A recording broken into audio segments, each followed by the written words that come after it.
Lo que yo quiero compartirles rapidito, es algo que yo preparé de lo que he podido ir aprendiendo en mi travesía a través de este asunto de la predicación expositiva. Mientras yo reflexionaba en esta semana acerca de cómo la predicación expositiva, número uno, ha transformado mi manera de ver la Biblia y de entenderla. Para mí la Biblia era un sinnúmero de historias que no tenían una armonía entre sí. Era como un libro muy extraño de entender. Y gracias a poder ver la Biblia como un material que de principio a fin tiene un mensaje central, me ha ayudado a entender mucho las Escrituras. Así que yo les compartí y les voy a compartir 16 beneficios de la predicación expositiva.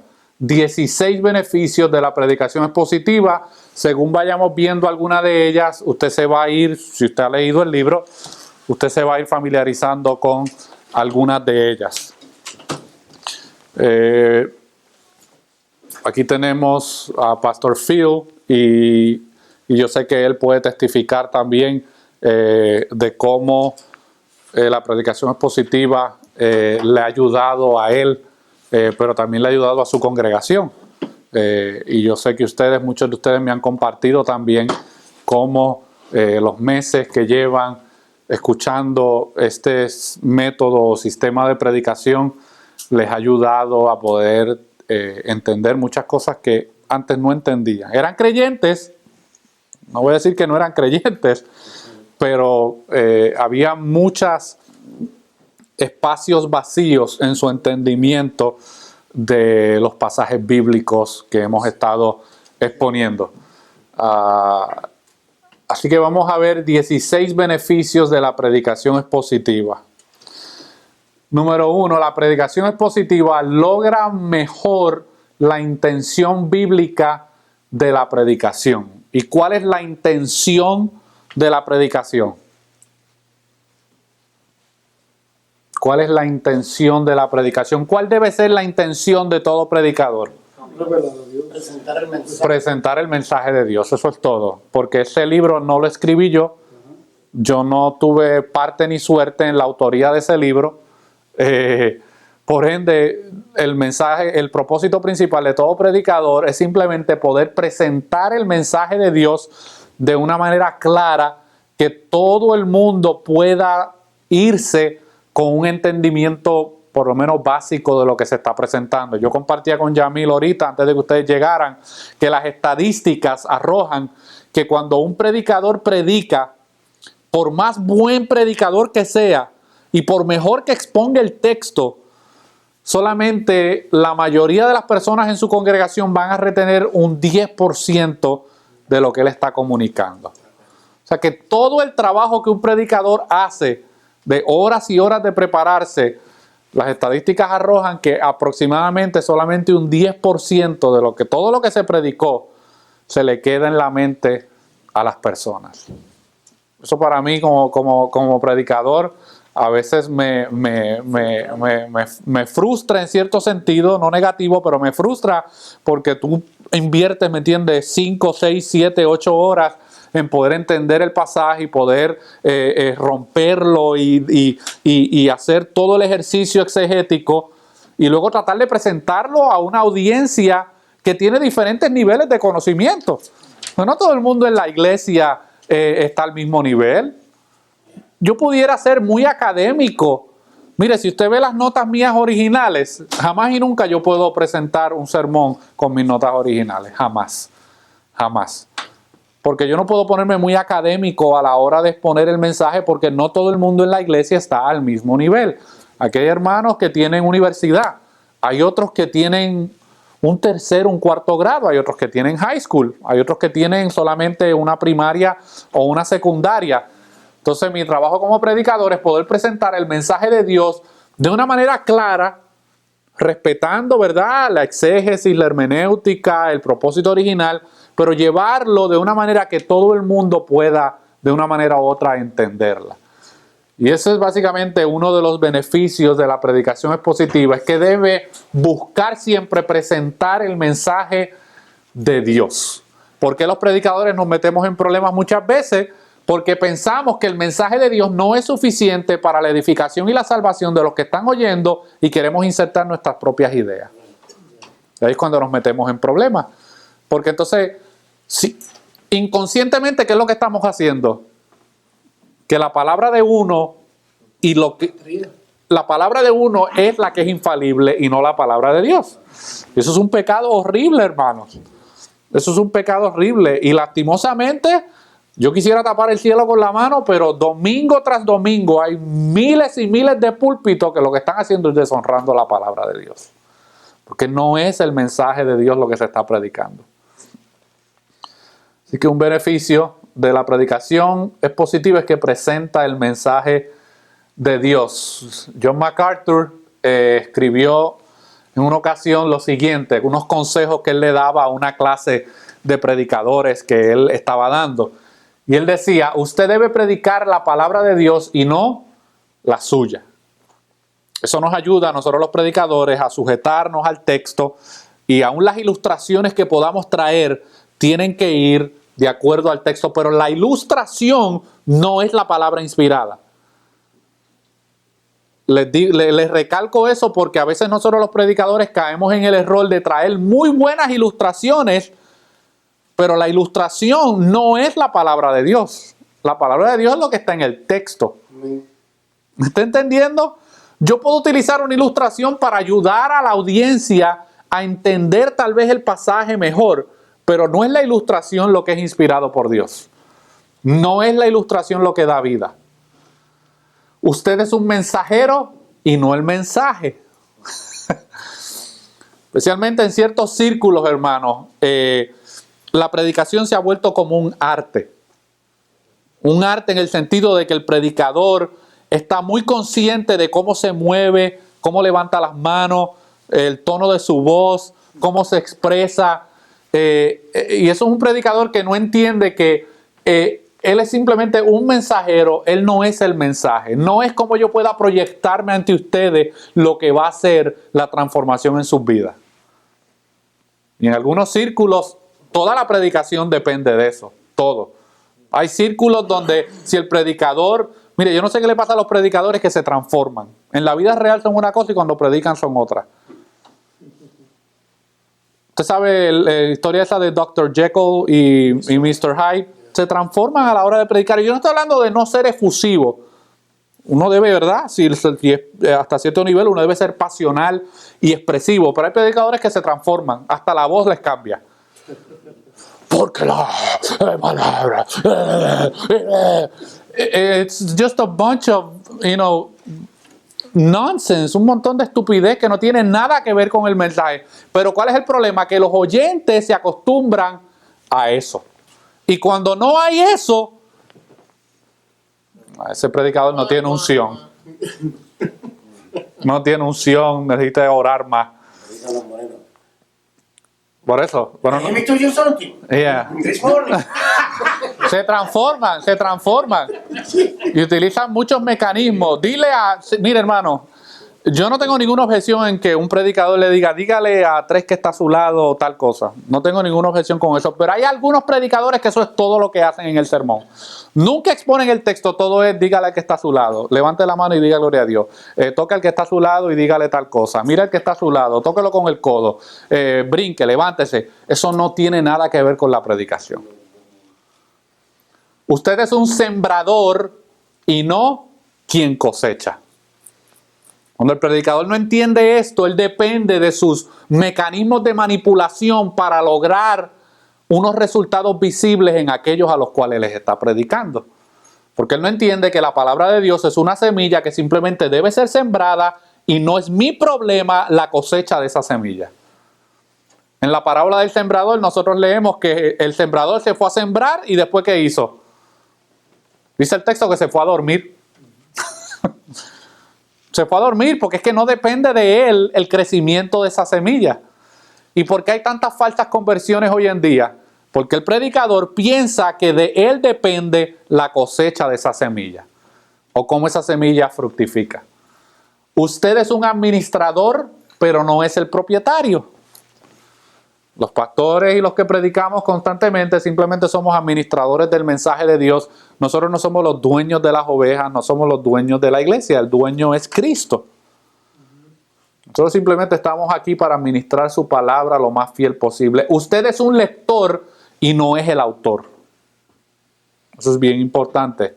Usted es un lector, usted no es el autor del libro. Usted no tiene los derechos de pararse con jactancia y decir cualquier cosa acerca de un texto bíblico como si usted hubiese sido el que lo hubiese escrito. Nosotros tenemos que tener reverencia a la hora de acercarnos al texto y entender que nosotros no somos el autor del texto. Es el Espíritu Santo el autor del texto. Usted es un mesero y no el cocinero. A veces pensamos que nosotros los predicadores somos los que hemos cocinado la receta espiritual para el pueblo, y no, nosotros simplemente somos unos mensajeros. Esa comida ya la cocinó el Espíritu Santo. A nosotros simplemente nos toca repartirla tal como se nos dio por medio de la inspiración del Espíritu Santo. Eso es todo. Y esto, hermano, me ha ayudado mucho en mi corta existencia como predicador y como pastor. Cuando usted entienda esto, entonces Dios le dará ovejas hambrientas para que usted las cuide. Eso a mí me quitó un gran peso de encima, hermano. Que el crecimiento espiritual de ustedes no depende de mí. Lo único que depende de mí es comunicar el mensaje fiel. Lo que Dios haga con ese mensaje, eso es su obra. Es la manera en que Él los edifica a cada uno de ustedes. Cuando usted entienda esto, entonces Dios le enviará ovejas hambrientas para que usted las cuide. ¿Y cómo las va a cuidar? Pues con la palabra de Dios. Punto. Con la palabra de Dios. Otro beneficio de la predicación expositiva es que promueve la predicación bíblica con autoridad. La autoridad del mensaje no depende del tono de mi voz. Hay predicadores que piensan que si no están gritándole a la gente, lo que están haciendo no tiene autoridad. O si no están dándole patadas al piso o dándole al púlpito. La autoridad del texto bíblico no depende de nosotros, hermanos. La palabra de Dios es suficientemente autoritativa y tiene autoridad en sí para hacer lo que tiene que hacer en el pueblo. ¿Estamos claros hasta ahí? Amén. Okay. La autoridad de la Iglesia Bautista Faro de Gracia no soy yo, es la palabra de Dios. Amén.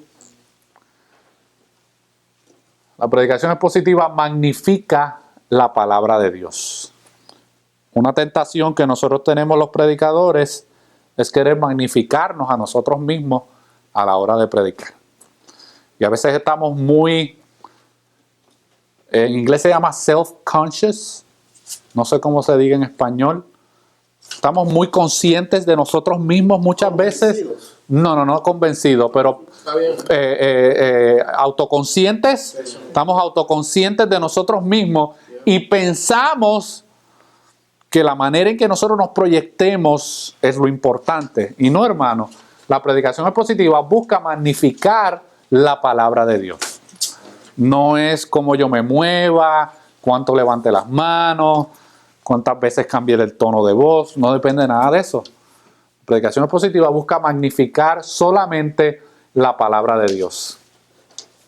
Por eso es que cuando usted va a ciertos círculos, mucha gente se va y dice, bueno, yo no sé de qué predicó el predicador, pero estuvo glorioso. ¿Pero de qué predicó? I don't know, pero mira, estuvo tremenda la presencia de Dios. Eso no es magnificar la palabra de Dios, hermano. Eso es magnificar al hombre y la gente se va, oh, eso es tremendo hombre de Dios, una unción especial. Sí, pero ¿de qué predicó?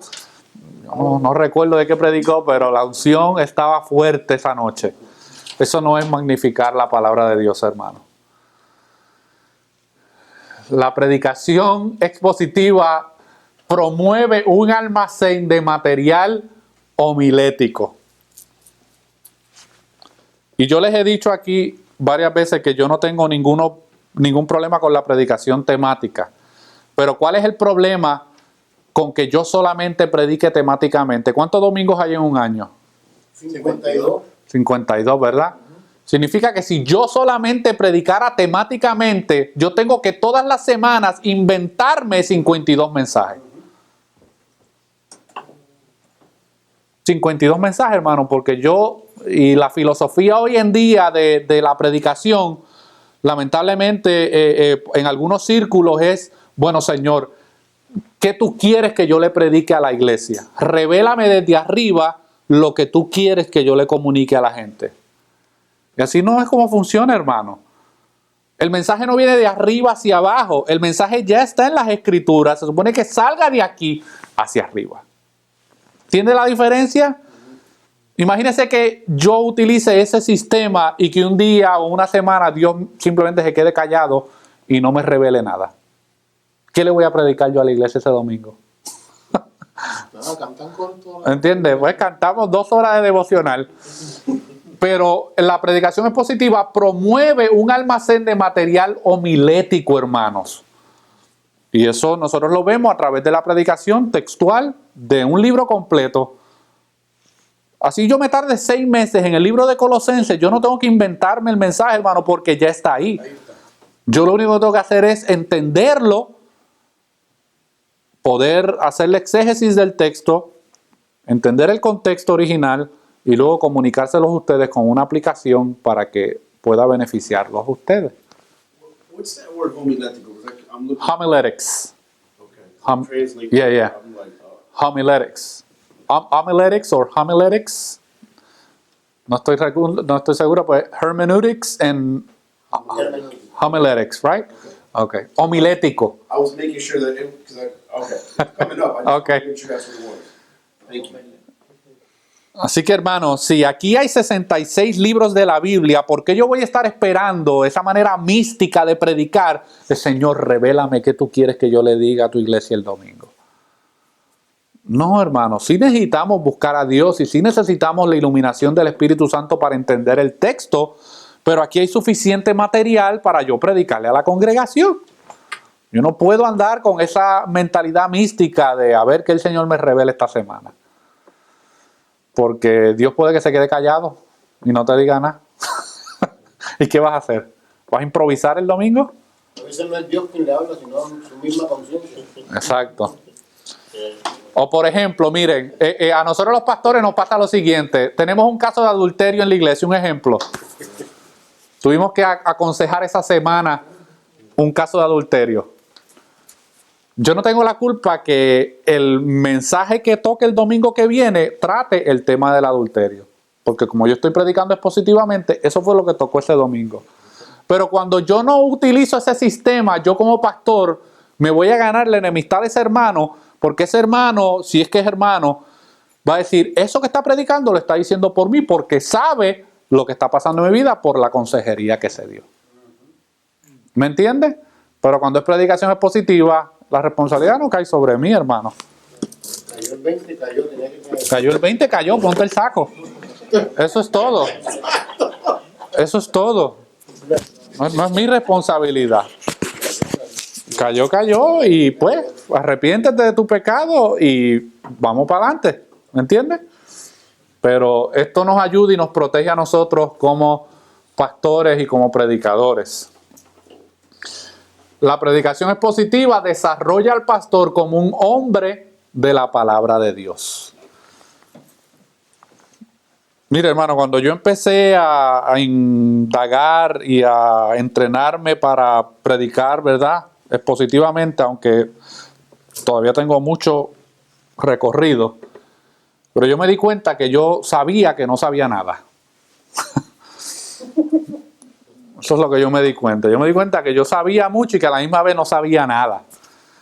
Y esto a mí me ha ayudado a desarrollarme como pastor para ser un hombre de la palabra de Dios. Cosa de que como yo estoy predicando expositivamente de libros, yo estoy adquiriendo un conocimiento bíblico y teológico que me va a entrenar mi mente para cuando yo tenga que dar consejería o cuando yo tenga que evangelizar o cuando yo tenga que hacer apologética de la fe, Mi mente está llena de la palabra de Dios. Y ya yo sé dónde yo tengo que ir, a dónde yo tengo que llevar a la persona, porque yo estoy desarrollando un conocimiento bíblico que de otra manera no lo obtendría, hermano. Constantemente. No lo obtendría, pero no solamente yo, también ustedes como congregación.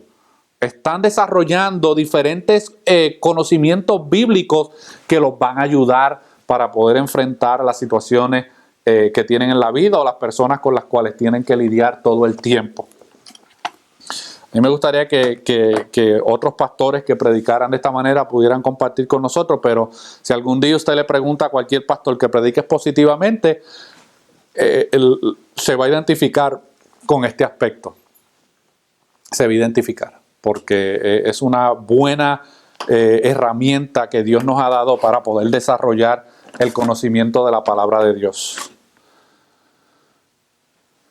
La predicación expositiva asegura los más altos niveles de conocimiento bíblico para el rebaño.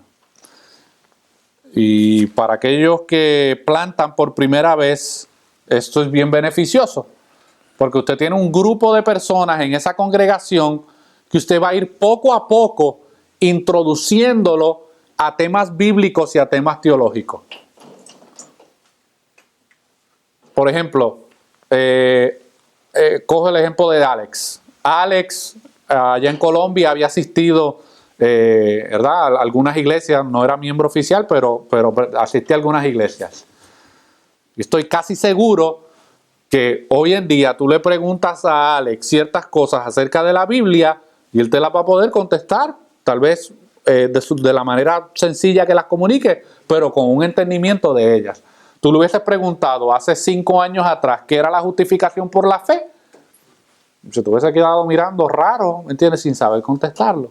Pero poco a poco él va adquiriendo en su primera experiencia como miembro de una iglesia, él va adquiriendo un conocimiento teológico que lo va a ayudar de ahora en adelante. Él hace poco me compartió una conversación que tenía con un familiar, donde este familiar era cristiano, pero decía que las obras eran necesarias para la salvación. Y él ha estado como por 6 meses recibiendo que el hombre es justificado solamente por medio de la fe. Y él ha podido decirle a esa persona, no, las obras son evidencia de la justificación, pero no son las obras las que salvan ni las que te ayudan en la salvación. Como una persona sin ningún tipo de conocimiento bíblico va desarrollando esos conocimientos por medio de la predicación expositiva. Poco a poco va entendiendo todos estos conceptos. Y esa es mi responsabilidad, hermano, como pastor, es poder ayudarlos a ustedes a que cada domingo, cada semana, cada mes y cada año ustedes vayan creciendo en su nivel de entendimiento bíblico. Y algunos de ustedes me lo han confesado. Eso, o sea, la manera en que yo veo la Biblia ahora no es como la veía antes. La manera como yo entendía esto no es como yo lo entendía antes. Entonces eso va creciendo, hermanos, creciendo. Y obviamente la predicación expositiva nos lleva a pensar y a vivir bíblicamente. ¿Usted no se ha sentado a conversar con personas que afirman ser creyentes y usted se sorprende de las respuestas que le dan?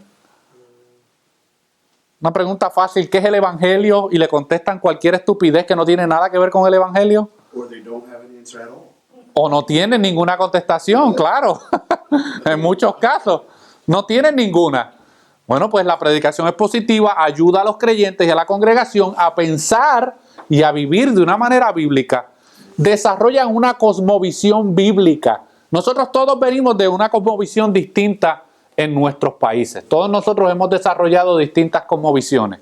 Y venimos con ideas y con conceptos del mundo, de la sociedad, de nuestra cultura. La predicación expositiva, el propósito que tiene es ir amoldando esos pensamientos, llevando todo pensamiento cautivo a la palabra de Dios. Y eso nos va a ayudar no solamente a pensar de una manera bíblica, no se preocupe, don Jimmy, nos va a llevar a pensar de una manera bíblica, sino también a vivir de una manera bíblica. Usted sabe que nosotros, eso es un reflejo, la manera en que nosotros vivimos es por cómo pensamos.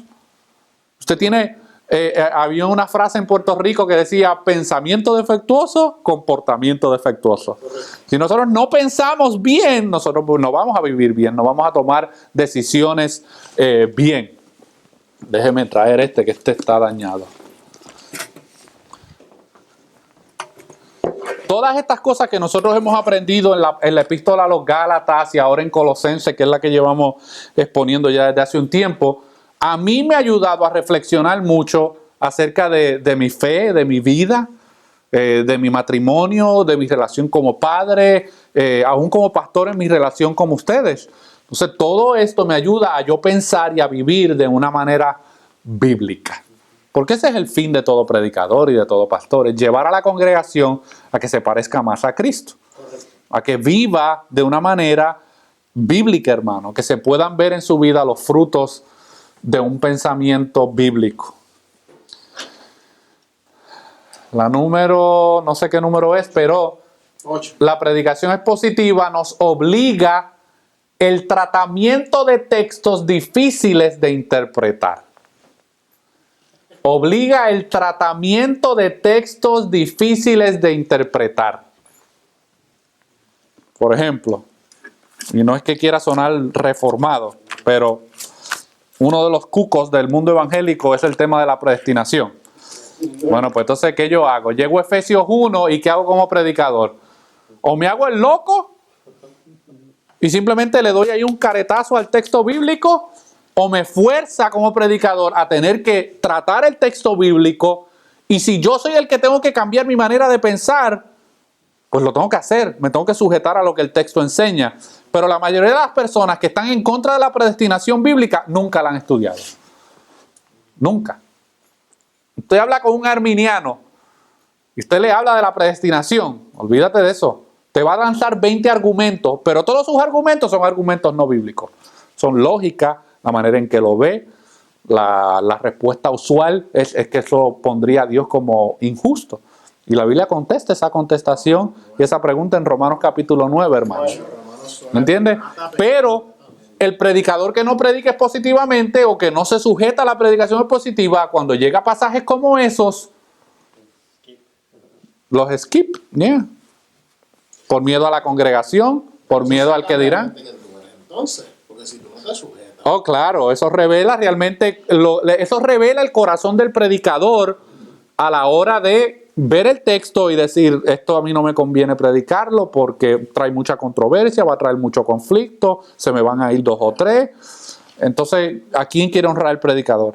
¿A la escritura o a su propio beneficio? ¿Me entiendes? Y la predicación es positiva. O sea, yo no puedo predicar Romanos capítulo 1 al 8 y después brincarme el 9 completo y caer en el capítulo 10 o 11. No puedo. Yo tengo que buscar cómo el capítulo 9 guarda relación con los primeros 8 capítulos y cómo guarda relación con los otros capítulos que le quedan al libro. Y la predicación expositiva me ayuda a yo estoy en la obligación de interpretar esos pasajes difíciles, porque déjeme decirle, son difíciles. No son fáciles. O sea, ¿ah?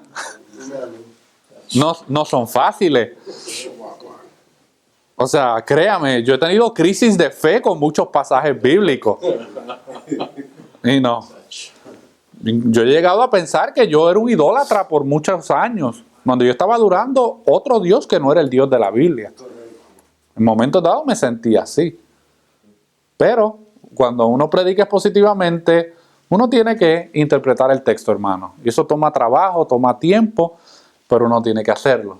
Así que esto protege al predicador y protege a la iglesia de caer en este error. Por ejemplo, yo les decía que mi mamá, 40 años sirviéndole al Señor, esto se los compartí el viernes, y mi mamá jamás y nunca sabía que Romanos capítulo 9 existía en la Biblia.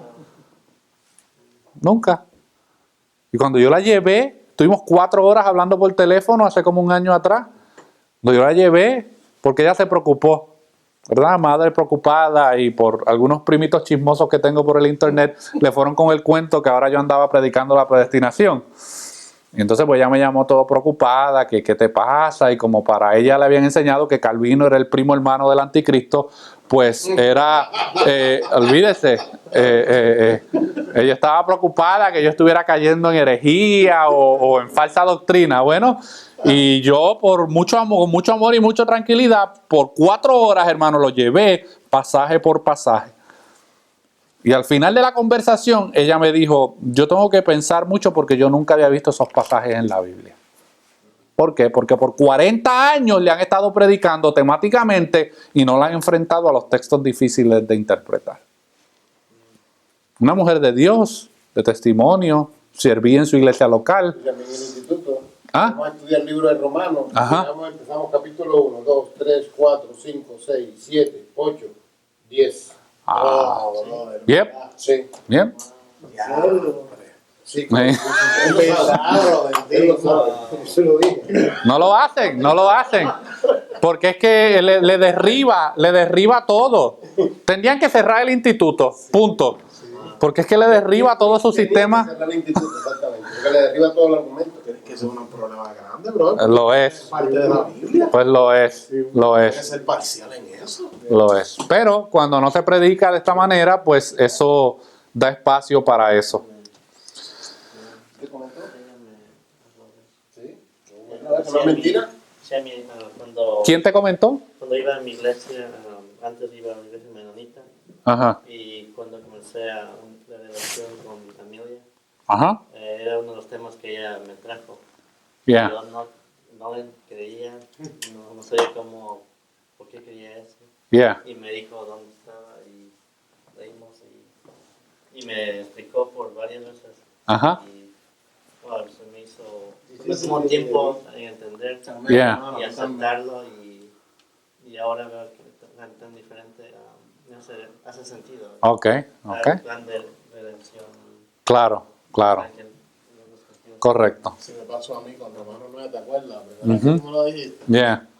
Muchachos, ¿qué hiciste? Ay, no te hagas con... Yeah. Pero bueno, esas son cosas que se deben evitar.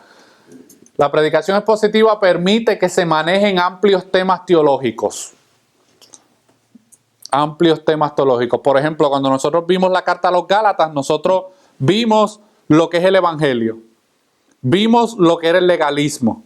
Vimos lo que era el antinomianismo. Vimos lo que eran los judaizantes. Vimos diferentes temas teológicos en una sola carta. Vimos lo que eran los frutos del Espíritu versus las obras de la carne. Todo eso es conocimiento teológico que se obtiene por medio de poder predicar de esta manera. En Colosenses, ahora hablamos de términos como el legalismo, el ascetismo, el misticismo. Muchos hermanos en la fe jamás y nunca habían escuchado de esos temas. Nunca se los habían explicado, nunca se los habían predicado. Entonces, es un deleite uno como predicador poder encontrar todas esas verdades teológicas en los pasajes bíblicos y podérselas comunicar a la gente, hermano. Eso ayuda al crecimiento de la iglesia.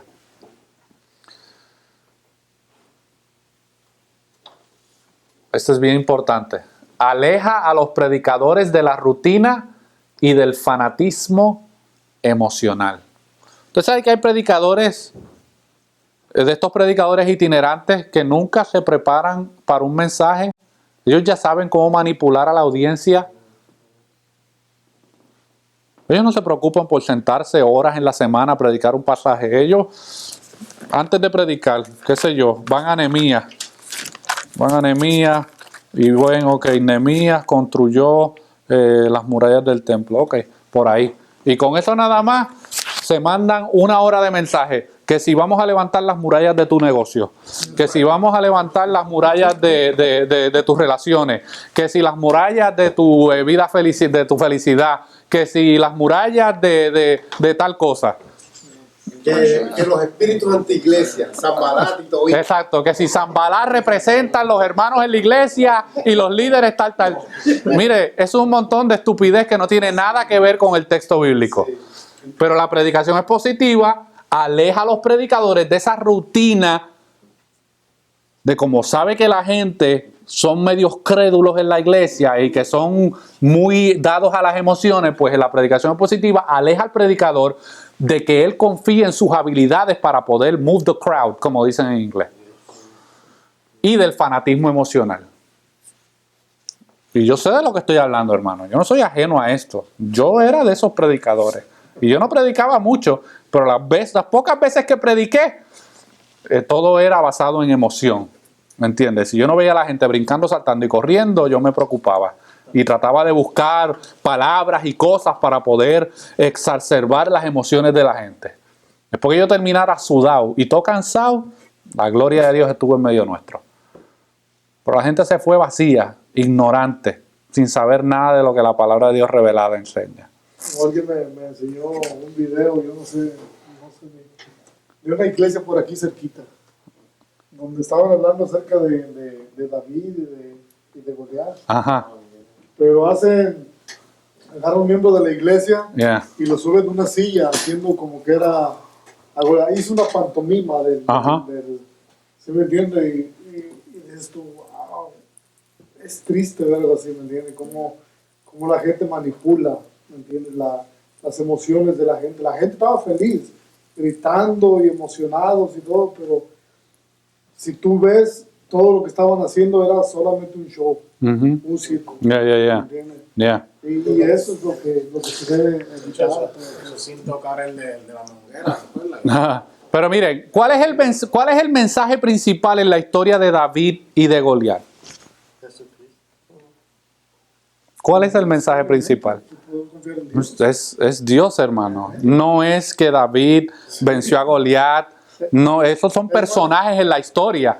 El mensaje principal es la fidelidad de Dios, hermano. Es más, en esa historia se pone a David como un superhéroe. Ajá. Pero no.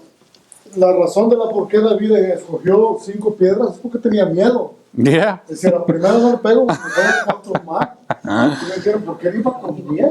Y se ponen muy creativos, hermano. Dice, mira, hermano, el Señor me reveló, yo no sabía lo que eran las 5 piedras, pero el Señor me reveló que las 5 piedras representan los 5 evangelios. La primera piedra representa a Mateo, la otra representa a Marcos, la otra a Lucas, la otra a Juan y la última, el poder de la iglesia en el libro de los Hechos. Eso no está en el texto. Es una estupidez, pero la gente, ay,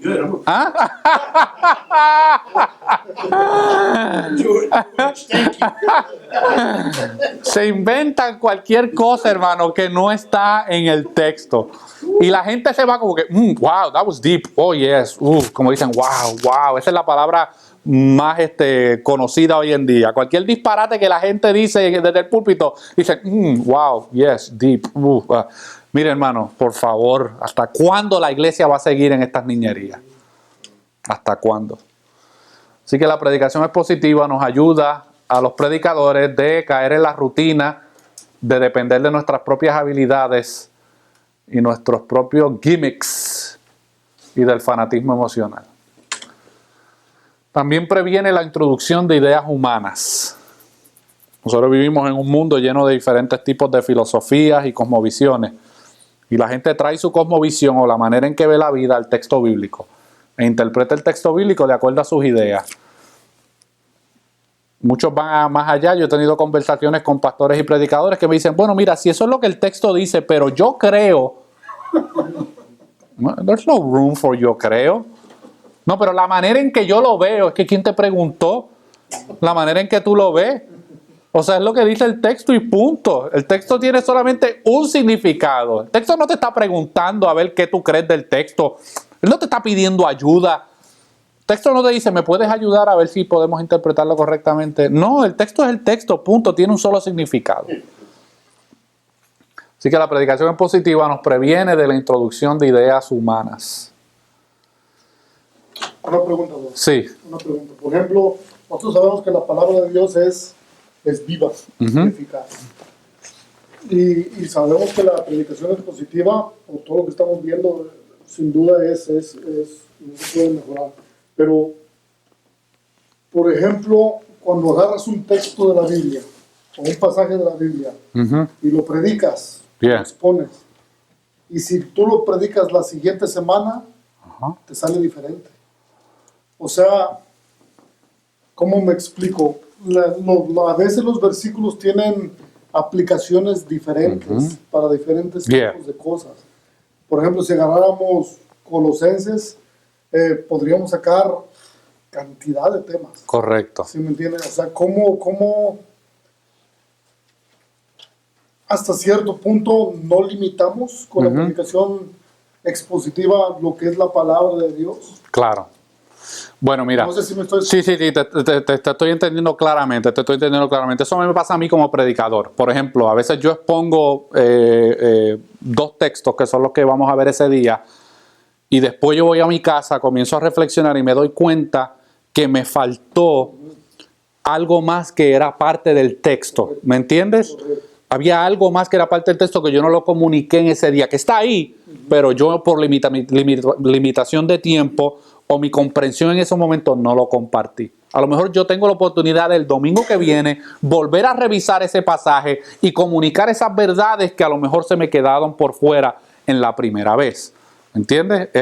Lo que pasa es que hay que tener mucho cuidado a la hora de hacerlo porque a lo mejor tú logras añadir eso que se te quedó del domingo pasado, pero te das cuenta que eso tú lo pudiste explicar en 5 o 10 minutos y los otros 50 minutos que vas a hacer. ¿Me entiendes? Te quedaste sin sermón porque simplemente te limitaste a tratar de explicar o exponer aquello que se te quedó de la primera vez que lo predicaste, pero no tienes más nada. No tienes otros textos que puedan ayudarte a continuar en la predicación. Ahora, en una iglesia predica de Colosenses, pero esta no es la primera vez que nosotros vamos a ver Colosenses, ¿me entiendes? A lo mejor nosotros invitamos a un predicador que va a predicar temáticamente un día, como me pasó cuando yo invité a Carlos Pacheco.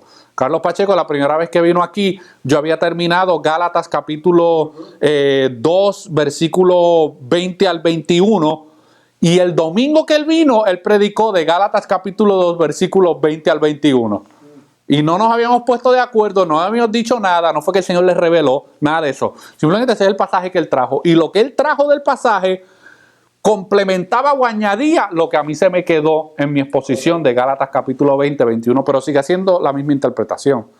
Simplemente que por asuntos de tiempo yo a lo mejor no pude abundar en otras cosas que estaban en el texto. Previene la introducción de ideas humanas. Nosotros estamos llenos de ideas. Somos muy dados a yo pienso, yo creo, yo opino. Tenemos un doctorado en opiniología. La Biblia no nos pregunta qué tú opinas acerca del texto. Protege en contra de la mala interpretación del texto bíblico.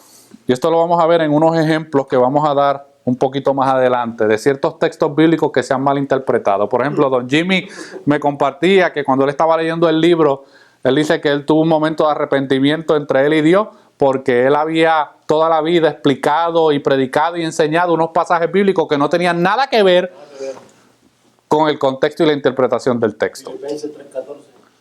Filipenses 3:14, todo lo puedo en Cristo que me fortalece. Mire hasta dónde llega la mala interpretación bíblica. 4:13. Mire hasta dónde llega la mala interpretación bíblica. Aquellos que miran la NBA. ¿Alguien aquí mira los juegos del NBA? Ok. Ustedes saben que ahora mismo hay un chamaco que se llama Stephen Curry. He's on fire. Ese chamaco está brutal. Ok, el de Golden State ganaron el campeonato el año pasado y yo creo que este año lo van a volver a ganar. Bueno, pues él en sus zapatos que le hicieron, usted sabe que a los deportistas le hacen tenis, en sus zapatos en la parte de atrás dice Filipenses 4:13. Y todo el que lo lee, ¿verdad?, interpreta ese pasaje como que la razón por la cual él tiene éxito, aunque él es cristiano, él profesa ser creyente. Obviamente un ateo, un diabólico no se va a poner ahí Filipenses 4:13, profeta ser creyente, pero la manera en que él interpreta el texto es que él es un buen deportista porque todo lo puedo en Cristo que me fortalece. El texto no tiene nada que ver con que tú seas un buen deportista, con que seas un buen empresario, con que seas un buen doctor, no tiene nada que ver con eso, hermano. Obviamente no voy a entrar en la exposición ahora de eso le corresponde a usted, pero si usted estudia, usted se va a dar cuenta, basado en el contexto histórico de ese momento, que Filipenses 4:13 no tiene nada que ver con que si tú te sientes mal, no te preocupes que todo lo puedes en Cristo que te fortalece. Es verdad que Cristo nos fortalece, pero el texto no está hablando de eso. sea, Pablo escribe eso en prisión, atado con cadenas, con hambre y con unas situaciones precarias, no solamente de salud, sino económicas. Pero bueno, predicación expositiva nos protege en contra de la mala interpretación del texto bíblico. Hoy los textos bíblicos, hermanos, es un descaro lo que se hace con ellos. Es un descaro. Hay un refrán por ahí que dice que un texto fuera de su contexto es un pretexto. Y eso es lo que más abunda. Un texto fuera de su contexto es un pretexto. Y hoy se le hace un descrédito a la palabra de Dios malinterpretando los textos bíblicos. La predicación expositiva imita la predicación de Cristo y de los apóstoles. Usted quiere ser un buen predicador, vaya a la vida de Cristo y vaya a la vida de los apóstoles y usted podrá convertirse poco a poco en un buen predicador. Porque ambos, cuando predicaban, ¿qué era lo que citaban? Las Escrituras. La mayoría de las predicaciones que Cristo hizo, él citaba las Escrituras. O sea que para que Cristo citara las Escrituras como hombre era porque él tenía un buen entendimiento de que del Antiguo Testamento.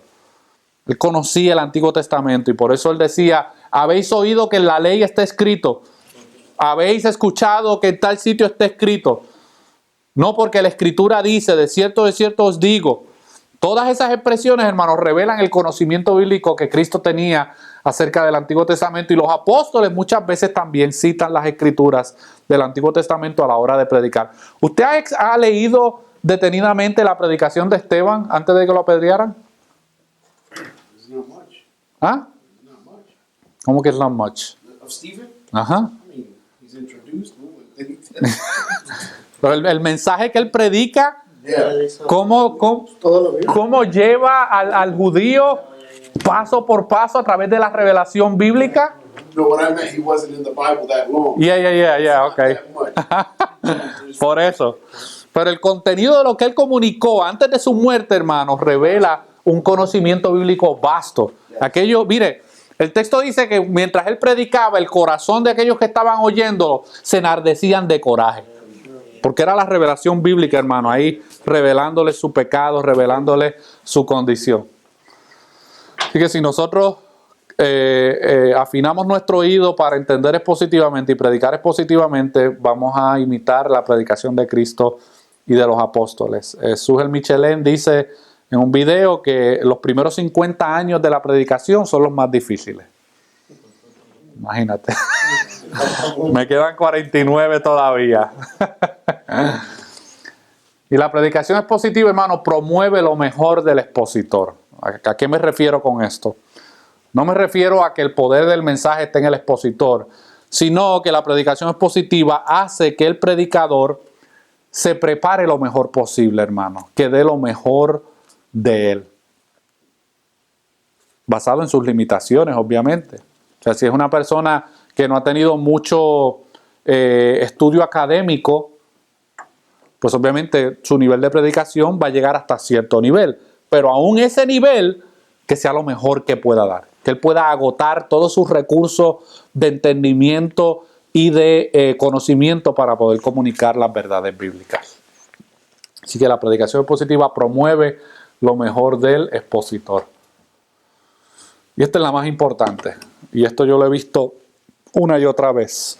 La predicación expositiva enseña a la iglesia cómo leer la Biblia. Porque ya los hermanos saben que ellos no pueden simplemente abrir Filipenses capítulo 3 y empezar a tratar de entender Filipenses basado en el capítulo 3. No pueden. ¿Qué necesitan? Empezar desde el principio. Pero no solamente empezar desde el principio, entender el contexto histórico, el contexto cultural, todo eso. Pues entonces la predicación expositiva ayuda a la iglesia a saber cómo leer la Biblia correctamente. Que no sean de esos lectores selectivos que abren la Biblia. Señor, ¿dónde me vas a hablar hoy? Aquí, ok, ahí está, donde caiga el dedo. Y Judas se holcó. Ay, no, ese no. Déjame ir acá. Lo que vas a hacer, hazlo pronto ya. No, ese menos. ¿Me entiendes? Esa no es la manera en que nosotros leemos la Biblia. Nosotros tenemos que leer la Biblia dentro de un contexto general, hermano. ¿Ok? Así que le quería compartir eso. Predicación expositiva, algunas herramientas que facilitan la predicación expositiva. Si usted quiere ser un predicador, usted necesita todo esto. Usted lo necesita. Porque son herramientas. Esto no es palabra infalible, pero son herramientas que le ayudan a usted. Ese libro de uso y costumbre que vimos en el instituto es funcional para Sí, sí, en algunas cosas. Yo lo encuentro muy básico, pero sí, ayuda en algunas cosas. Sí. Pero hay ciertas herramientas que usted necesita para poder entender, hermano, todo el contexto. Porque acuérdese que usted no creció y nació en el contexto cuando se escribieron estos pasajes bíblicos. Y usted no puede tratar de interpretar la Biblia con una mentalidad de aquí de América, de los Estados Unidos. ¿Qué es lo que hacemos? Pensamos que la Biblia se escribió en Guanajuato o se escribió en Texas. No, hermano. Tiene un contexto. ¿En Chihuahua, Guanajuato es? ¿No? No, Guanajuato. Guanajuato, ok. Así que estas son herramientas, diferentes versiones de la Biblia. Usted necesita tener diferentes versiones de la Biblia. Aunque vaya a predicar de una, es bien importante que tenga herramientas de diferentes versiones para que pueda analizar los textos, hermano. Una Biblia que yo uso mucho cuando se me tranca la Reina Valera en mi cabeza es la traducción de lengua actual. Las Américas también es muy buena. La Biblia de las Américas hay diferentes versiones. Así que usted debe ir poco a poco creando su propia librería, hermano. La Biblia católica, sí, yo tengo una también. Yeah. Yo la tengo, yo la uso cuando voy a evangelizar a un católico, para que vea que en Éxodo 20 de la Biblia católica dice lo mismo que la Biblia Reina Valera. Biblias de estudio, hermano. Aquí todos ustedes se les ha regalado, todos, una Biblia de estudio. Yo sé que es el viejito más odiado, pero tiene una Biblia de estudio. Tiene una Biblia de estudio, hermano. Y hay varias Biblias que usted puede de estudio comprar. Concordancia. Las concordancias son muy buenas, hermano. Por ejemplo, cuando yo estaba preparando el mensaje que prediqué hoy, que hablaba acerca de la ira y del enojo, la concordancia me ayudó a ver cuántas veces en la Biblia se menciona la palabra ira y cuántas veces se menciona la palabra enojo. Y no tuve que volverme loco tratando de buscar página por página, sino que la concordancia me ayudó a llegar a esos textos más rápido. Diccionarios bíblicos. A menos que usted sea un genio, hay un montón de palabras en la Biblia, hermano, que yo no sé qué significan. Y yo tengo que buscar en un diccionario bíblico qué significan. ¿Qué significa redención? ¿Qué significa santificación? ¿Qué significa regeneración? ¿Qué significa propiciación? ¿Qué significa expiación? Entonces son términos, hermano, teológicos que yo necesito un diccionario bíblico para poder entenderlo. Libros de referencia. Cuando yo embarqué en la carta a los Gálatas, yo me compré por internet varios libros que se han escrito acerca del libro de los Gálatas. Y los fui leyendo poco a poco para ayudar a entender un poco más. Y a lo mejor el autor puso alguna expresión o alguna frase, yo la tomé y la compartí también en la exposición porque ayuda a los oyentes a poder entender un poco mejor el pasaje. Libros de referencia, atlas bíblico, hermano. Usted tiene que saber por lo menos dónde está Israel en el mapa. Miren, el Instituto Bíblico, el pastor Salinas fue uno de los primeros que dio la clase de geografía cuando la daban. Ay, hermano, triste. Personas de 10, 15 años en la iglesia, se les ponía el mapa, ¿verdad? ¿Dónde está Israel? Algunos los estaban buscando por acá, por el cono sur. Otros los estaban buscando por acá, por China. It's just terrible. Y después se paraban un domingo a predicar. Sí, hermano, porque en la tierra de Israel, y el cabezón ni tan siquiera sabe dónde está Israel. Un atlas bíblico que por lo menos sepa, ¿me entiende? ¿Dónde está Egipto? ¿Dónde está Israel? ¿Dónde estaba Babilonia? ¿Dónde estaba Nínive? ¿Dónde estaban todas esas historias bíblicas? Yo puedo decir dónde está San Juan, Puerto Rico, porque nací, crecí ahí. Pero muchos de estos lugares bíblicos yo no sé dónde están porque yo no nací ni viví en esa época. Yo necesito un atlas bíblico que me enseñe dónde es. Comentarios bíblicos muy buenos, diferentes que hay. libros de usos y costumbres. Para yo entender las parábolas de Cristo, yo necesito muchos usos y costumbres. Porque hay ciertas expresiones en las parábolas que, a menos que usted conozca un poco de los usos y costumbres de Israel, usted es going to fly off your head. No vas a entender un pepino de lo que está diciendo. Por ejemplo, la parábola del sembrador. Cuando yo leía la palabra del sembrador, ¿usted sabe por qué yo tenía conflicto con ella?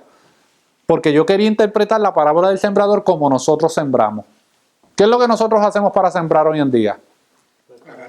Nosotros limpiamos el terreno primero y luego depositamos la semilla en ese terreno. Porque esa es la manera en que nosotros aquí en el occidente lo hacemos. Pero en tiempos bíblicos no era así. El sembrador simplemente tiraba la semilla. Donde fuera, la tiraba. Y él sabía que donde era tierra buena, que hubiese caído esa semilla, ahí era donde iba a dar fruto. ¿Ah? Hopefully, pero iba a dar fruto. Entonces ya él sabía que ahí él podía invertir el tiempo, porque eso era tierra buena. Él no iba a tratar de complicarse la existencia tratando de remover 15 piedras grandes o los espinos o nada de eso. Él no iba a sembrar, no iba a gastar su tiempo tratando de cosechar semillas en el camino, donde sabe que todo el mundo camina. Él iba a identificar cuando esa semilla creciera, él sabía que ahí había tierra buena. Pero yo no entendí esa parábola porque yo pensaba, pero ¿y qué morón va a sembrar semillas en un sitio donde hay piedra? ¿Me entiendes? Entonces por eso yo empecé a entender, espérate, que estos son los diferentes tipos de terrenos. Y de esos 4 terrenos, ¿quiénes son los únicos que son verdaderos creyentes? Los que cayeron, la semilla que cayó en tierra buena, hermano. Los demás no dieron fruto. Esas son las falsas conversiones. ¿Cómo vivían todo eso? Las falsas conversiones. Personas, dice el texto, que la semilla cayó entre espinos. Dice que los afanes de la vida ahogaron, no dio fruto. No hay salvación, hermano. Donde hay salvación, hay frutos. La otra cayó entre piedras y vinieron las aves del cielo y se la comieron, no hubo fruto. No hay salvación. ¿Está entendiendo? Pero cuando yo no sabía cómo era que ellos sembraban allá, pues yo estaba malinterpretando la parábola. Y así con todas las demás parábolas. Libros de introducción al Antiguo Testamento y Nuevo Testamento, muy buenos. Y libros de historia de la iglesia. Este fue el que rompió la radiola, como dicen por ahí. Cuando yo me di cuenta, hermano, que la iglesia no nació en la calle Azusa, mi mundo fue totalmente revolucionado.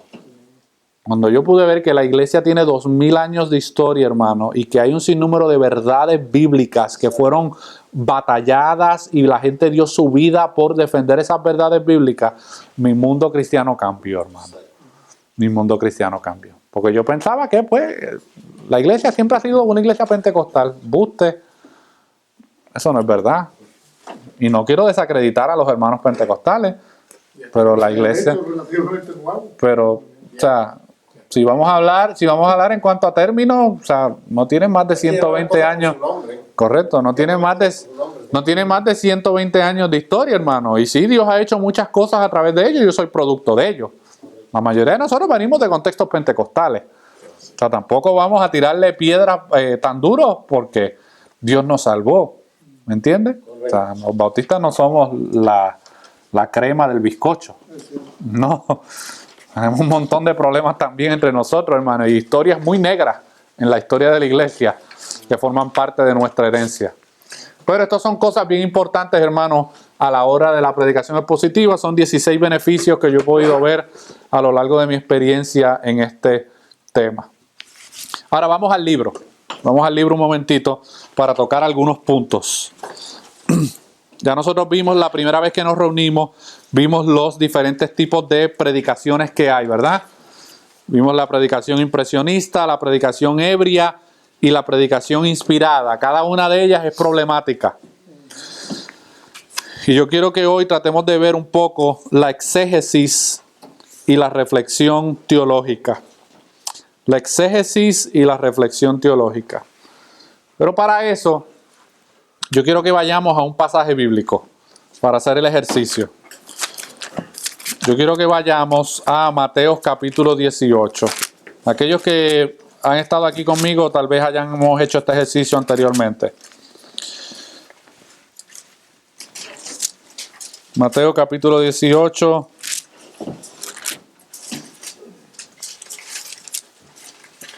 Mateo capítulo 18, versículos 15 al 22. Mateo capítulo 18, versículos 15 al 22. Ok. Pero antes de entrar al pasaje, yo quiero que... voy a hacer un ejercicio. No estoy tratando de poner... I'm not trying to put anybody on the spot. No estoy tratando de avergonzar a nadie. Pero quiero que más o menos vean a dónde los quiero llevar.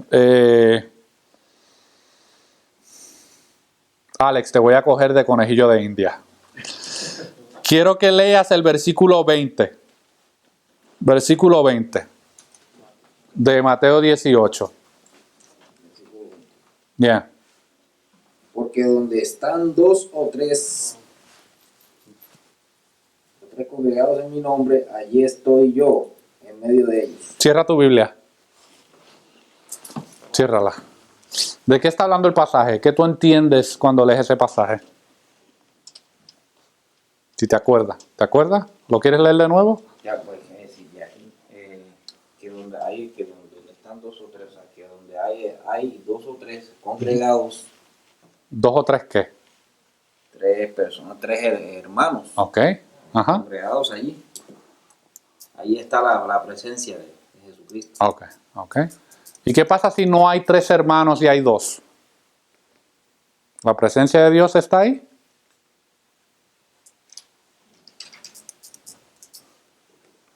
Sí. ¿Y si no hay dos y lo que hay es uno? Si hay uno, digo, igual si hay uno solo Ajá. congregado, pues Está Dios, ¿verdad? está, pues, no importa el número de personas Ajá. que estén ahí, Ok. Ok. pero lo importante es que esté la presencia de Dios. Ok. ¿Cuántos de ustedes han ido a un servicio donde al principio del servicio los hermanos llegaron tarde y el que está presidiendo dicen, hermano, no se preocupe porque mire, la palabra de Dios dice que donde hay dos o tres reunidos en su nombre, allí Él está? Confieso que he pecado de eso. Yo también. Yo también, ¿me entiendes? Yo también. No se preocupen, yo también he pecado de eso. Porque la palabra de Dios dice que donde dos o tres están reunidos y aquí pues habemos exactamente tres, pues hermano, no se preocupe que aquí está Dios. Y los demás que lleguen tarde, pues eso es problema de ellos. Y cogemos ese texto bíblico y lo hemos descabellado totalmente, porque de eso no es lo que está hablando el texto. Ok. ¿Ve a lo que me refiero? Vamos a llegar ahí. Te tomé como conejillo de India, no para hacerte sentir mal, sino porque eso es algo muy común, hermano. Cuando no entendemos y no disciplinamos nuestra mente, entender un pasaje dentro de su contexto y hacer una exégesis correcta, vamos a cometer ese tipo de errores. Ahora, es verdad, donde hay un cristiano, ahí está la presencia de Dios. Y si hay dos, ahí también. Y si hay tres, también. Pero lo que me estoy refiriendo es que cuando las personas utilizan ese pasaje fuera de su contexto, pues entonces pueden surgir preguntas como que, bueno, ¿y si no están tres? ¿Y si lo que hay en dos? ¿Dios no está? ¿Y si no hay dos y lo que hay es uno? ¿Me entiendes? Porque no estamos utilizando el texto dentro de su contexto. Vamos ahora al texto. Puedes abrir tu Biblia, Alex.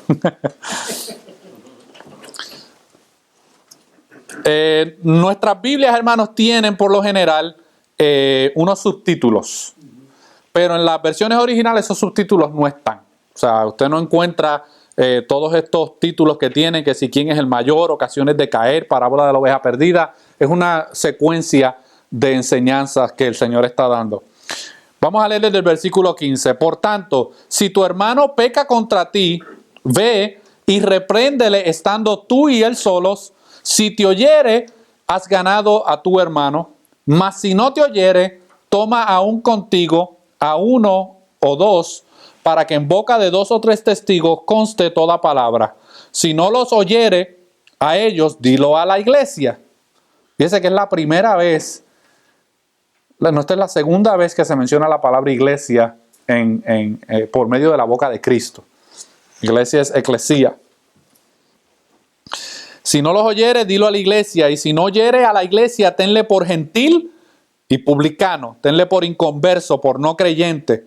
De cierto os digo que todo lo que atéis en la tierra será atado en el cielo, y todo lo que desatéis en la tierra será desatado en el cielo. Otra vez os digo que si dos de vosotros se pusieren de acuerdo en la tierra sobre cualquier cosa que pidieren, les será hecho por mi Padre que está en los cielos. Porque donde están dos o tres reunidos, congregados en mi nombre, allí yo estoy en medio de ellos.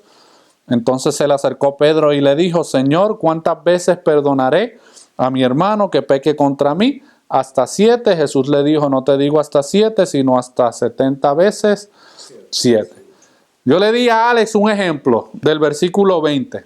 Pero ¿cuántos de ustedes han escuchado, inclusive hasta usted mismo, yo también lo dije en ocasiones, citando el pasaje número 18, donde dice: de cierto os digo que todo lo que atéis en la tierra será atado en el cielo, y todo lo que desatéis en la tierra será desatado en el cielo? ¿Cuántos de nosotros hemos utilizado ese pasaje para decir: hermano, porque la palabra de Dios dice que todo lo que atemos en el cielo será atado en el cielo, así que usted ate bendición, o usted ate al diablo, o usted ate a los demonios, y después si los va a desatar, pues asegúrese de no atarlos muy duro para que los pueda desatar después? Todo un tipo de interpretación, hermano, que no está en el pasaje, porque el pasaje no está hablando ni de Satanás, ni de demonios, ni de atar bendiciones, ni de desatar prosperidad, ni de desatar bendición. No está hablando de nada de eso. ¿Cuántos de nosotros cogimos ese pasaje y dijimos una capirutada? Ok. ¿Cuántos de nosotros tomamos el otro pasaje, que es el versículo 19, donde dice: otra vez os digo que si dos de vosotros se pusieren de acuerdo en la tierra acerca de cualquier cosa que pidieren, les será hecho por mi Padre que está en los cielos? ¿Cuántos de nosotros tomamos ese texto bíblico y decimos: no se preocupe, hermano, como habemos dos, usted y yo, nos vamos a poner de acuerdo y vamos a orar por esa petición? Totalmente sacado fuera de contexto, hermano. Es verdad que Dios escucha la oración, pero el texto no está hablando de eso. Pero para yo entender esto, hermano, yo necesito comprender varias cosas. Número 1, el versículo 15 dice: por tanto, si tu hermano peca contra ti, ve y repréndele, estando tú y él solos. Si te oyere, has ganado a tu hermano. Número 1, ¿a quién le estaba hablando Cristo aquí? Eso es lo primero que tenemos que buscar en nuestra exégesis. ¿A quién le está hablando? A los discípulos. Ok. ¿Y los discípulos de qué raza son? Judío. Son judíos. Okay. Así que ya yo identifiqué los personajes del relato. Judíos, discípulos de Cristo. Ok. Número 2. En el Antiguo Testamento, ¿cómo se resolvían ciertos conflictos cuando había problemas entre una u otra persona? ¿Cómo fue eso? ¿Qué tú dijiste? En el Antiguo Testamento, ¿cómo era que se resolvían los conflictos cuando habían conflictos entre personas? Bueno, vamos a ver, ¿dónde dice eso la Escritura? Deuteronomy 19:15. Deuteronomio 17:6 y Deuteronomio 19:15. Vamos ahí a Deuteronomio 17:6 y a Deuteronomio 19:15. Porque cuando Cristo les está hablando estas palabras, esto no es un lenguaje nuevo para ellos. Ellos estaban muy familiarizados con lo que Cristo les estaba enseñando aquí. ¿Qué dice Deuteronomio 17:6?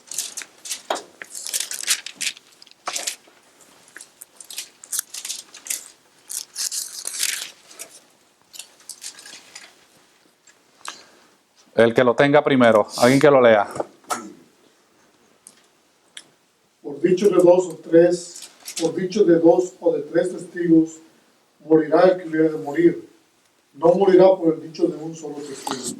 O sea que cuando alguien cometía un crimen digno de ser puesto a muerte, hermano, porque había pena capital, el testimonio de una sola persona no contaba. Tenían que haber 2 o 3 testigos para poder entonces determinar si esa persona se le iba a aplicar la pena capital. Vamos ahora a Deuteronomio 19:15. Cuando habían conflictos en Israel, esta era la manera en que Dios les había dicho a ellos que iban a resolver sus problemas. 19:15. ¿Alguien que lo lea? ¿Lo tiene? Alex, léelo. No se tomará en cuenta a un solo testigo contra ninguno en cualquier delito ni en cualquier pecado. En relación con cualquier ofensa cometida, solo por el testimonio de 2 o 3 testigos se mantendrá la acusación. Ok. Así que cuando Cristo les está diciendo aquí en Mateo 18, cuando tu hermano peque contra ti, cuando tu hermano haga algo en contra tuya, Él no les está enseñando una revelación nueva. Él los está llevando y los está recordando a la ley del Antiguo Testamento y les está diciendo, ve y repréndelo tú solo. Trata de resolver el conflicto tú y él. Si no logran resolver el conflicto, entonces aplica lo que la ley está enseñando, que es que busques a 1, a 2 o 3 testigos, para que por boca de 3 o 3 testigos se haga constancia de que se está tratando de resolver el conflicto. No hay revelación nueva, es simplemente una comunicación de lo que ya se había revelado. Y luego dice, si no los oyeres a ellos, dilo a la iglesia. ¿Quién es la iglesia? Fíjense que todavía la iglesia no ha nacido. Pero ya Cristo consideraba a ese grupo de testigos como la iglesia, hermano. Que donde quiera que haya un grupo de creyentes, eso es la iglesia, hermano. Ese es el cuerpo de Cristo. Y nuestros problemas se solucionan entre nosotros, no se solucionan en las cortes, se solucionan entre nosotros mismos. Pero continúa diciendo, si no los oye, tenlo por gentil y por publicano. ¿Cómo era que se trataban a los gentiles y a los publicanos en tiempos bíblicos? Despectivamente, eran personas marginadas de la sociedad, eran personas que eran, en inglés se llama outcast, eran personas que eran rechazadas. Tenías que evitarla. ¿Okay? No se podía entrar a casa de un gentil y de un publicano, porque usted cree que Cristo siempre tuvo problemas, porque él se metía a casa de los publicanos a comer, cuando eso era una ofensa para un judío. O sea que ya vemos varias cosas. Vemos que se le está hablando a los discípulos que eran judíos. Los judíos tenían un entendimiento bíblico del Antiguo Testamento y de la ley. Ellos sabían cómo tenían que resolver sus conflictos porque ya la ley lo había especificado. Número 2, si ese conflicto no se resolvía, en aquel entonces esa persona tenía que ser excomulgado del campamento. Tenía que ser puesto fuera del campamento. Entonces ese mismo principio bíblico Cristo lo está llevando a la iglesia. Le está diciendo, si esa persona no se arrepiente y sigue mostrando una vida en total desobediencia a la palabra de Dios, después de tú ir por estos pasos, número 1, ve con él solo y repréndelo. Si no se arrepiente, ve con 2 o 3 testigos. Si no se arrepiente, díselo a la iglesia, a la comunidad de fe. Si no se arrepiente, tenle por gentil y publicano. O sea que esa persona iba a ser expulsada. Pero si aplicamos esta enseñanza bíblicamente, Ajá. no querría decir que tratáramos a las personas así que han pasado por ese proceso despectivamente. No, jamás y nunca, porque eso contradecería Por eso la enseñanza bíblica de Cristo, ama a tu enemigo, ¿entiendes? O sea, no podemos tomarlo de esa manera tan literal, sino está en el aspecto de que los gentiles y publicanos no eran bienvenidos. Por ejemplo, un gentil y publicano no podía entrar en la sinagoga, no podía entrar, ¿me entiendes? Entonces en la comunidad de fe, las personas que han sido expulsadas de una comunidad de fe por el causa de, esto es disciplina lo que se está ejercitando aquí, pues depende de la situación y del caso, ¿verdad? Porque hay casos y hay casos. Pero hay ciertos casos, hermanos, donde esa persona va a ser totalmente excomunicada de la comunión de la iglesia por su pecado. No es por mala fe, es por su pecado. Por su pecado. Ahora, el texto dice, porque el que no lee esto correctamente llega a las conclusiones incorrectas. Dice, de cierto os digo que todo lo que atéis en la tierra será atado en el cielo y todo lo que desatéis en la tierra será desatado en el cielo. ¿Qué tiene que ver eso con disciplina bíblica? ¿Qué tiene que ver?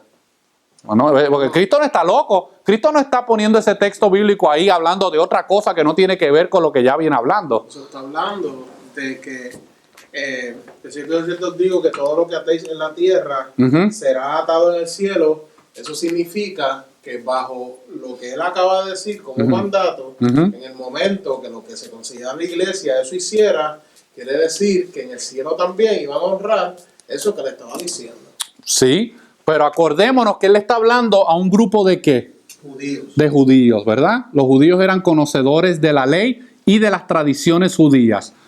Y para un rabí judío, una persona que tenía conocimiento no solamente de la ley, sino también de las otras tradiciones, ¿verdad? Porque los judíos tenían un sinnúmero de traducciones.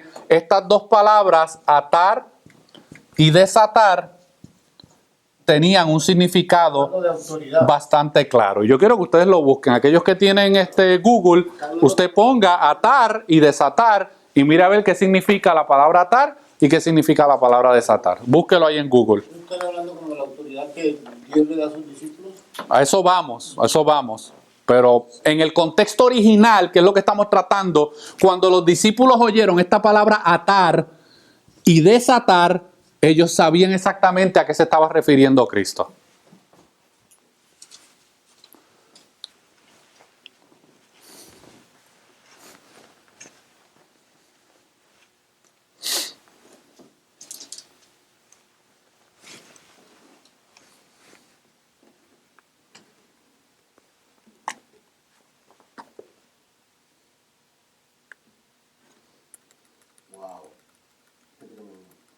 ¿Encontraron algo?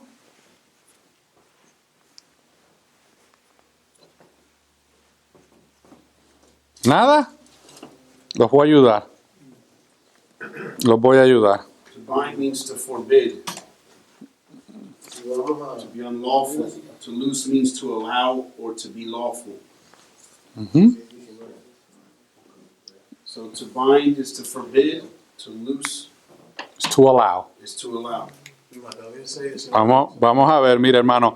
La palabra, vamos a darle término y significado a esto, hermano. Vamos a hacerle exégesis del pasaje. Ok, permítanme un momento.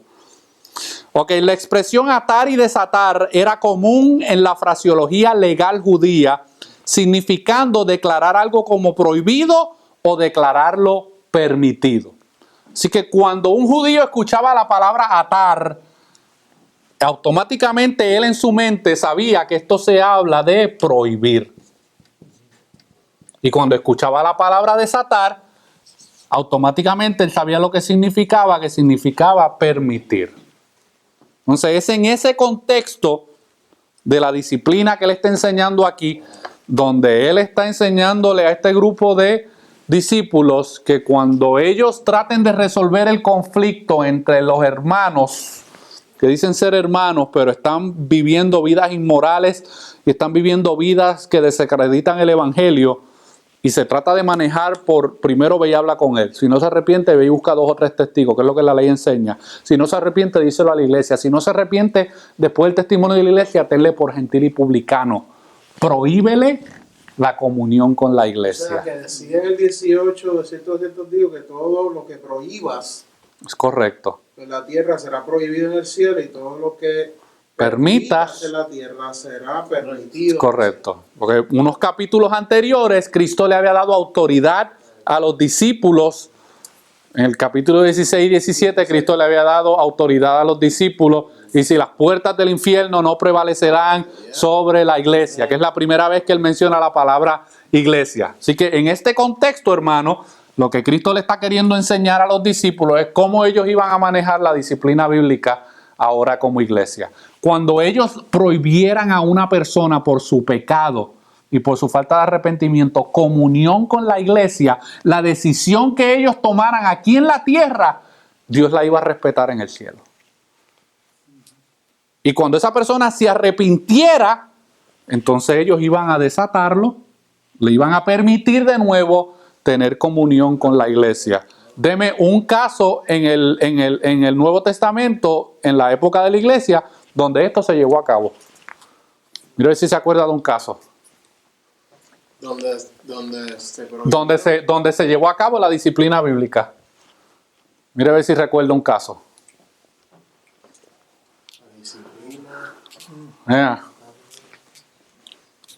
Miren a ver si se acuerdan. Hubo un caso en el que Pablo tuvo que intervenir fuertemente. La reprensión de Pedro. ¿No? El Ajá. libro de los Oh, sí, el que estaba de autoridad. Corintios capítulo 5, donde este hermanito de la iglesia se estaba acostando con la madrastra, con la esposa de su papá. Cierto. Y los líderes en Corinto se habían hecho los locos, no habían hecho nada. Y Pablo les escribe reprendiéndole y le dice: al tal, me lo entregan a Satanás para la destrucción de su carne. Me hacen el favor y me le prohíben tener comunión con la iglesia. Eso es en 1 Corintios. Sin embargo, en 2 Corintios, Pablo vuelve a hablar de este personaje y dice: por favor, parece que ya se arrepintió. Dicen: para que no muera de tristeza, por favor, recíbanlo de nuevo en la congregación. Es así de sencillo, hermano. Pero cuando yo no hago exégesis del texto, yo digo estupideces, como vamos a atar al diablo en esta noche. Y miren, lo atan todos los domingos y el lunes se les escapa. Tienen que hacerle un nudo más fuerte, un nudo Boy Scout, para que no se le escape. Ok, así que ese es el significado de atar y desatar, hermano. Prohibir o permitir, porque el contexto está hablando de la disciplina en la iglesia, pero el texto no se acaba ahí. Dice: otra vez os digo en el versículo 19, que si dos de vosotros se pusieren de acuerdo en la tierra acerca de cualquier cosa que pidieren, les será hecho por mi Padre que está en los cielos. ¿Sobre qué cosas se tenían que poner de acuerdo? Sobre la disciplina en la iglesia. Y lo que ellos decidieran, dice el texto, cuando ustedes se pongan de acuerdo sobre eso en la tierra, cualquier cosa que pidieren les será hecho por mi Padre que está en los cielos. En otras palabras, la decisión que ustedes tomen como iglesia, Dios la va a respetar y la va a honrar en los cielos, porque es la manera bíblica en que se resuelven estos conflictos. Pero cuando yo no hago esa exégesis y yo no voy al contexto original, a las costumbres judías, cuando yo no busco las definiciones de las palabras, yo hago una cantinflada. Y digo cosas que el texto no dice y no enseña, por mejor intencionado que estemos. Y este ejercicio nosotros lo tenemos que hacer con todos los textos de la Biblia, hermano. Y yo soy de los que digo, si yo no logro entender eso, sabe que mejor ni lo voy a predicar. Porque para decir cualquier estupidez, mejor digo: hermano, estoy batallando con este texto, no lo entiendo muy bien, he leído varias cosas, hay varias posturas, estas son las posturas que hay, pero no quiero decir esta es la que es, ¿me entiendes? Porque todavía tengo ciertas dudas. Pero eso se hace por medio, hermano, de una exégesis del pasaje. Y en el libro hay varios ejemplos. No sé si ustedes leyeron el ejemplo de 1 Corintios capítulo 13. ¿Cuántas conferencias de matrimonio usted ha ido donde hablan de 1 Corintios capítulo 13? del amor. El día de San Valentín, todos se ponen románticos. Pero 1 Corintios 13, como dijimos la última vez que nos reunimos, está entre medio del capítulo 12 y del capítulo 14. ¿Y qué es lo que está haciendo Pablo en el 12 y en el 14? Está dando, hermano, una pela, pero fuerte. Porque el libro de Corintios es un libro de corrección. Y lo que les está diciendo: mira, ustedes serán muy espirituales por los supuestos dones que tienen, pero no están manifestando el verdadero amor porque están siendo egoístas para con ustedes mismos. Pero cuando la gente no lee la Biblia de una manera expositiva, número uno, y no hace el exégesis de los pasajes, llega a conclusiones totalmente incorrectas. ¿Dónde está el libro? Aquí. Esto es lo que habla, hermano, lo que significa la contextualización. En la contextualización yo estoy haciendo todo este ejercicio de entender el contexto del pasaje. ¿Y qué es lo que esto significó para los oyentes originales? ¿Quiénes son los oyentes originales en este relato? Pero los discípulos, hermano, esa es la audiencia original que está escuchando. Yo tengo que entender qué significaba ese texto para el judío discípulo en esos momentos, para luego ver cómo eso tiene aplicaciones para hoy en día y cómo nosotros como iglesia vamos a disciplinar a alguien en la iglesia. Yo sé que hoy no se hace eso, pero esa es la manera bíblica, hermano, de resolver los asuntos en la iglesia. Punto. No tenemos que inventarnos otro modelo. Esa es la manera bíblica. Y no debemos tener miedo, hermano, porque es que es un mandato bíblico. Incluso esto nos da la pauta de cómo iglesia recibir a nuevos miembros que vienen de otra iglesia también. Ah, es correcto. Un problema muy común hoy en día, hermano. Y aquí los que han venido de otra iglesia saben que yo los he escuchado, pero yo les he dicho: yo necesito que tú me digas si hay algo que yo necesito saber. ¿Estás en disciplina? ¿Hubo algún asunto de moralidad? ¿Qué pasó? No, ok, pues no voy a confiar en tu palabra del todo. Lo voy a confirmar con tu pastor. A ver, ¿cuál es el 20? ¿Cuál es el rollo? ¿Qué es lo que está pasando? Pero la mayoría de los pastores no hacen eso. No lo hacen, hermano. Y hay un montón de gente que se ha ido de iglesia en disciplina. Hay gente que se han ido expulsados de iglesias. Hay gente que se ha ido expulsados de iglesia, hermano, por pecados morales. Y ahí se aparecen en otra iglesia y allí los reciben y al poco tiempo los tienen liderando y los tienen tomando participación. Esa persona bíblicamente, hermano, está todavía atada delante de Dios. Porque esa iglesia, si ejerció disciplina bíblica, hermano, y mi experiencia ha sido que la mayoría de esas personas, hermanos, viven vidas cristianas totalmente un desastre. Están bien un tiempo, pero vuelve el pecado a florecer, hermano. Vuelve el pecado a florecer. ¿Alguna duda, algún comentario? ¿Alguna experiencia que alguien haya tenido similar o ha visto esto? Y que ese ejercicio es como para protección de la iglesia. Correcto. Y en última instancia. Porque fíjate que el texto dice bien claro que van a estar reunidos. Es una decisión comunal que se hace. Pero la comunidad de fe. Correcto. Eso no se practica hoy en día. Muy pocos, hermanos. Y muchos han querido suavizar esto y le llaman ahora consejería preventiva. Le pueden poner el título que quieran, hermano. Hay situaciones donde hay personas que deben ser excomulgadas de la iglesia por su comportamiento no arrepentido. Una experiencia personal. Una pareja, unas personas fueron expulsadas de la iglesia por pecado moral. Hicieron una sarta de cosas y los expulsaron. Pasó precisamente este problema, que la otra iglesia no investigó y lo recibieron con los brazos abiertos. Pasó lo mismo hoy. Hicieron pedazos de esa iglesia también. Hicieron una de cosas, los expulsaron y fueron a otra iglesia. Eran líderes ellos. Eran líderes. Uno de ellos era copastor, incluso. Pero se fueron a otra iglesia, hicieron también pedazos de esa iglesia. Hicieron un destrozo. Lo curioso o lo que a mí me deja, y por eso es que hice esa pregunta, le hice la pregunta al pastor, de que si aplicamos eso bíblicamente no deberíamos de tratarlos despectivamente. Porque estas personas, después de haber hecho todo eso, regresaron a su iglesia original y lo recibieron con los brazos abiertos. Algo que no entiendo, Bueno, una cosa es que tú guardes distancia y categoría, como dicen en mi país, guarda distancia y categoría, y otra cosa es tratar a una persona despectivamente, ¿me entiendes? Faltarle el respeto, ser grosero. Sí, obviamente, O sea, tú puedes mantener tu postura de firme, decir, o sea, tú no te has arrepentido de tu pecado, yo no tengo nada que ver contigo, tú y yo no vamos a tener comunión unos con otros, no vamos a janguear unos con otros, o sea, tú y yo no vamos a ser amiguitos hasta que tú no te arrepientas de eso, porque tú profesas ser cristiano y no te estás comportando, eso sí, pero otra cosa es tratarlo despectivo, ¿me entiendes? Obviamente, No. eso no me refiero. Pero sí, debe haber, hasta cierto punto, depende de la situación, debe haber una línea trazada. O de decir, mira, tú hiciste esto aquí, te fuiste allá, hiciste eso aquí, y ya no eres bienvenido aquí. Es correcto, posible.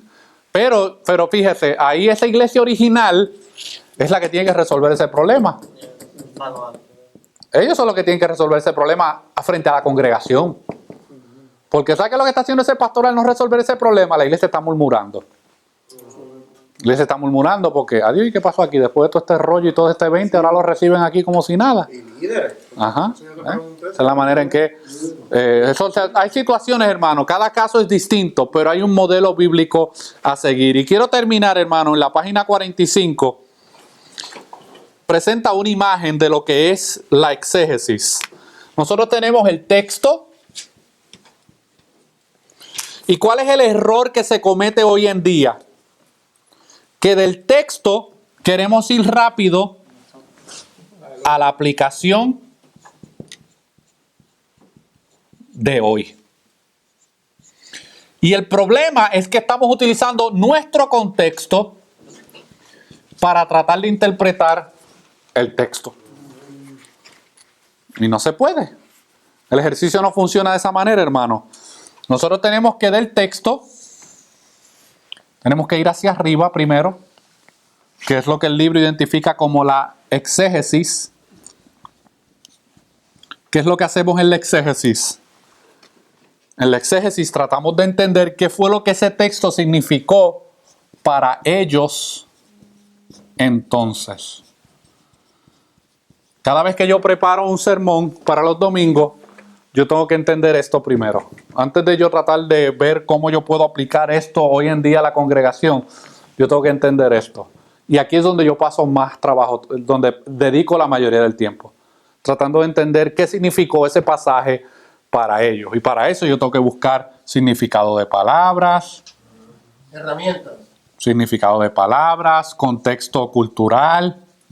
Claro, eso hace sentido que se te haga más difícil porque tú estás viviendo ahí. Claro, correcto, contexto cultural, la gramática. La sintaxis también. La gramática y la sintaxis, si es un imperativo, si es un imperativo, si es un indicativo, si ese pasaje está haciendo una narración o si es algo o si es algo normativo. En la hermenéutica está lo que es normativo y lo que es descriptivo. Lo normativo es que se supone que eso sea la norma todo el tiempo. Pero hay pasajes que son descriptivos. Por ejemplo, el libro de los Hechos. El libro de los Hechos no es un libro normativo. Es un libro de historia. Es un libro descriptivo que está describiendo lo que pasó en la historia de la iglesia primitiva. Eso no significa que yo voy a tomar ciertos eventos del libro de los Hechos y los voy a convertir en normativos para hoy en día. Por ejemplo, en el libro de los Hechos tenemos que la gente traía sus paños a donde Pablo y la gente era sanada. ¿Verdad? Pero cuando yo no entiendo que el libro de los Hechos es un libro descriptivo que me está describiendo ciertos sucesos que pasaron hoy en día, yo hago la estupidez que hizo Gigi Ávila. Gigi Ávila cogió y mandó a pedir un montón de pañuelos.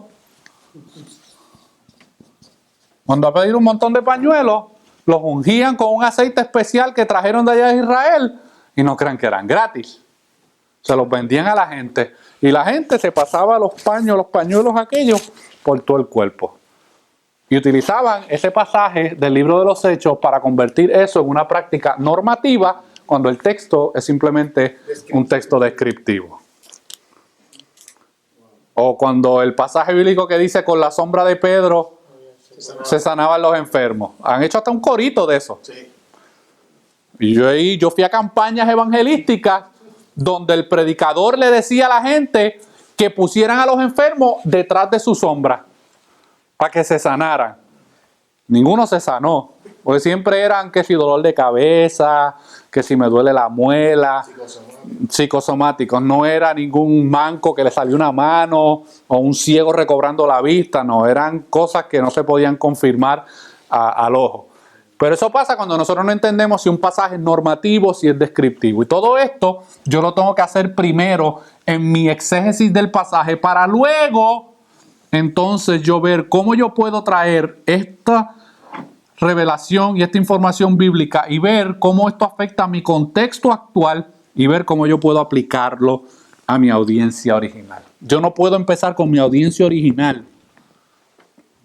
Yo no puedo tomar un texto de la Biblia y decir, sí, porque ustedes saben que para ustedes esto significa, importa 3 cacahuates, qué signifique para la audiencia original, hermano, perdón, para la audiencia actual.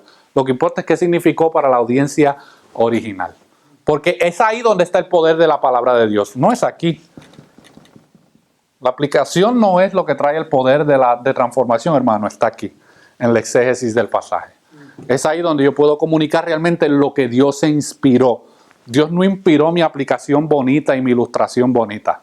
Dios inspiró, hermano, esto que está aquí. Lo que significó para ellos, eso es lo inspirado. Eso es lo que yo hago como predicador para tratar de que ustedes entiendan el pasaje. Pero en ciertos círculos esto es la manera. Se queda todo aquí. Del texto brincamos a la aplicación actual. ¿Ah? Sí, que es lineal. Es correcto, es lineal. Son las 8:30, yo dije que eran 2 horas, quiero ser fiel a mi palabra. ¿Alguna pregunta, hermano, o alguna duda?